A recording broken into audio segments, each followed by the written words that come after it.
Halo teman-teman, gimana? Sehat kan hari ini? Semoga sehat-sehat ya. BTW, kangen gak nih sama aku? Kalau kangen, kuy, kita ketemu. Udahlah, lupain yang tadi. Kita kenalan dulu dong sebelum masuk materi. Kan ada istilah, tak kenal maka tak sayang. Semoga jadi sayang.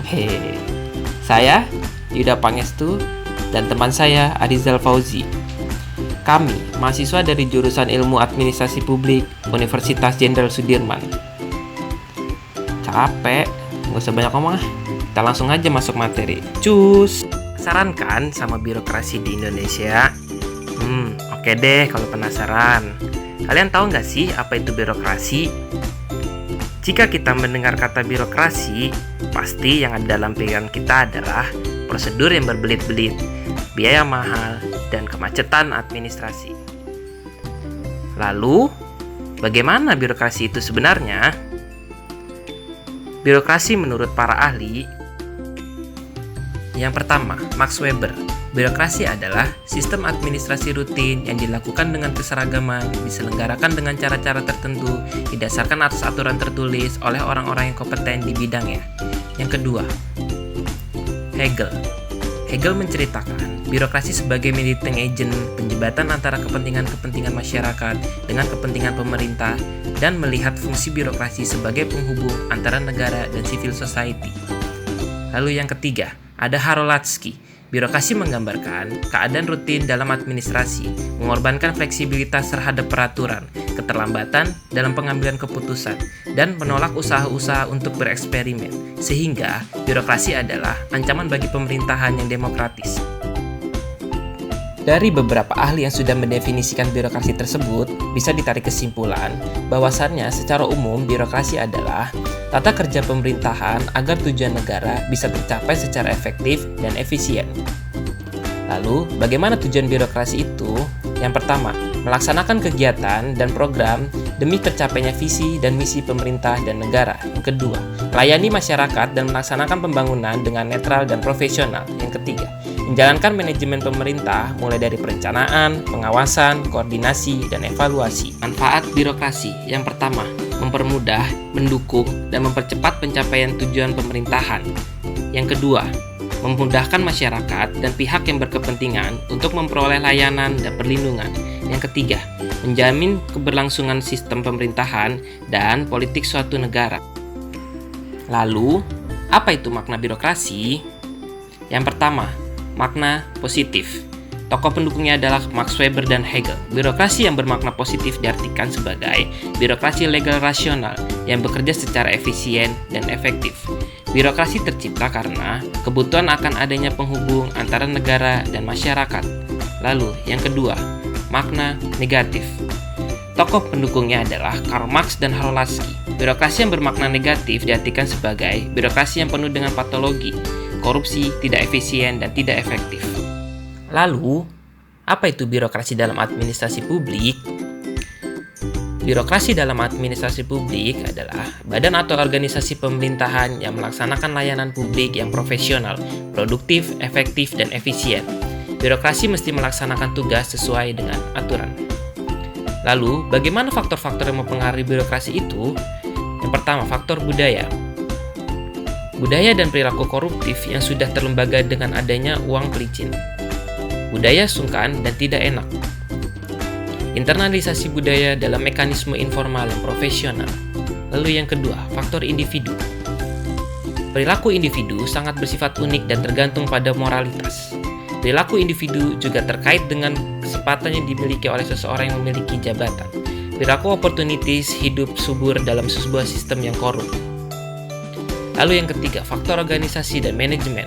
Struktur birokrasi masih bersifat hierarkis. Proses birokrasi seringkali belum memiliki dan tidak melaksanakan prinsip-prinsip efisiensi, transparansi, efektivitas, dan keadilan. Hubungan masyarakat dan pemerintah dalam birokrasi belum setara. Lalu yang keempat, faktor politik. Ketidaksetaraan sistem birokrasi dengan sistem politik dan sistem hukum. Birokrasi menjadi guard automaton bagi partai politik. Tidak setaraan sistem birokrasi dengan sistem politik dan sistem hukum. Lalu, apa menjadi fungsi dan peran birokrasi? Fungsi birokrasi yang pertama, fungsi instrumental, menjabarkan perundang-undangan dan kebijaksanaan publik dalam kegiatan-kegiatan rutin untuk memproduksi jasa. Lalu, yang kedua, fungsi politik, memberi input berupa saran, informasi, visi untuk mempengaruhi sosok kebijaksanaan. Yang ketiga, fungsi katalis public interest, mengartikulasikan aspirasi dan kepentingan publik dalam kebijaksanaan dan keputusan pemerintah. Yang keempat, fungsi entrepreneurial, memberi inspirasi bagi kegiatan-kegiatan inovatif dan menciptakan resource mix yang optimal untuk mencapai tujuan. Lalu, apa yang jadi peran birokrasi? Yang pertama, sejalan dengan tujuan pemerintahan, melaksanakan kegiatan dan program demi tercapai visi dan misi pemerintahan. Yang ketiga, melayani masyarakat dan melaksanakan pembangunan dengan netral dan profesional, menjalankan manajemen pemerintahan mulai dari perencanaan, pengawasan, serta evaluasi. Lalu, bagaimana karakteristik utama birokrasi? Yang pertama, adanya pembagian kerja yang jelas. Setiap tugas yang dilaksanakan oleh pekerja secara formal dibuat dan dikenal sebagai tugas pokok. Yang kedua, adanya hierarki posisi. Setiap posisi bawahan dikontrol dan diawasi oleh atasan, rantai perintah. Yang ketiga, aturan formal dan regulasi, mengatur perilaku pekerja secara merata, menjamin kelangsungan dan stabilitas lingkungan kerja. Yang keempat, hubungan yang impersonal. Para manajer tidak berkepentingan urusan personal karyawan, tidak ada ikatan emosional antara atasan dan bawahan, menjamin kejelasan posisi. Lalu, bagaimana perkembangan birokrasi di Indonesia? Yang pertama, birokrasi zaman kolonial. Kedatangan penguasa kolonial tidak banyak mengubah sistem birokrasi dan administrasi pemerintahan yang berlaku di Indonesia. Pemerintah kolonial menjalin hubungan politik dengan pemerintah kerajaan yang masih disegani oleh masyarakat. Motif utamanya adalah menanamkan pengaruh politiknya terhadap elit politik kerajaan.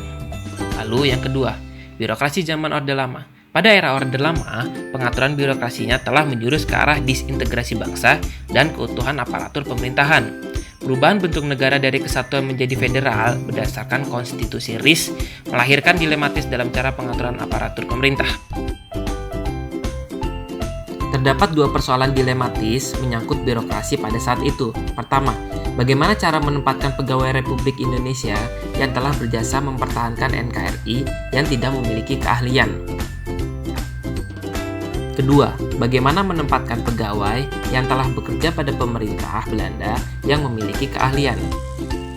Yang ketiga, birokrasi zaman Orde Baru. Birokrasi pada masa Orde Baru menciptakan strategi politik korporatisme negara yang bertujuan untuk mendukung penetrasinya ke dalam masyarakat, sekaligus dalam rangka mengontrol publik secara penuh.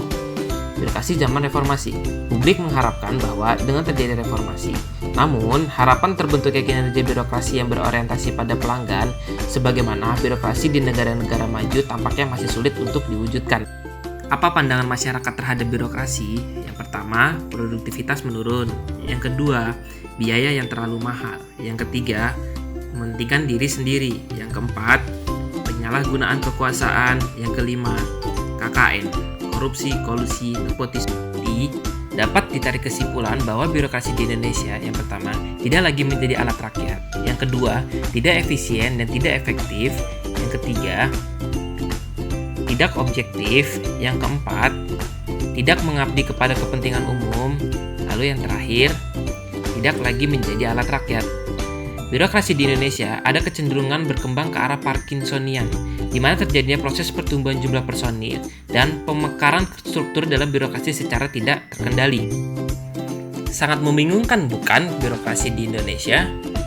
Jadi, solusinya, langkah yang pertama, merubah persepsi dan paradigma birokrasi mengenai konsep pelayanan.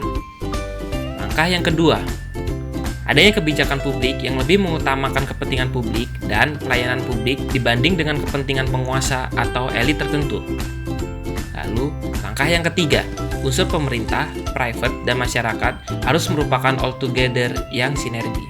Lalu, langkah yang keempat, adanya peraturan daerah yang mampu menjelaskan mengenai standar minimal pelayanan publik dan sanksi yang diberikan bagi yang melanggarnya. Lalu, langkah yang terakhir, adanya mekanisme pengawasan sosial yang jelas mengenai pelayanan publik antara birokrat dan masyarakat yang dilayani. Terima kasih atas perhatiannya. Semoga ilmunya bermanfaat untuk kalian. See you di lain kesempatan. Bye-bye. Jangan lupa like, kawan.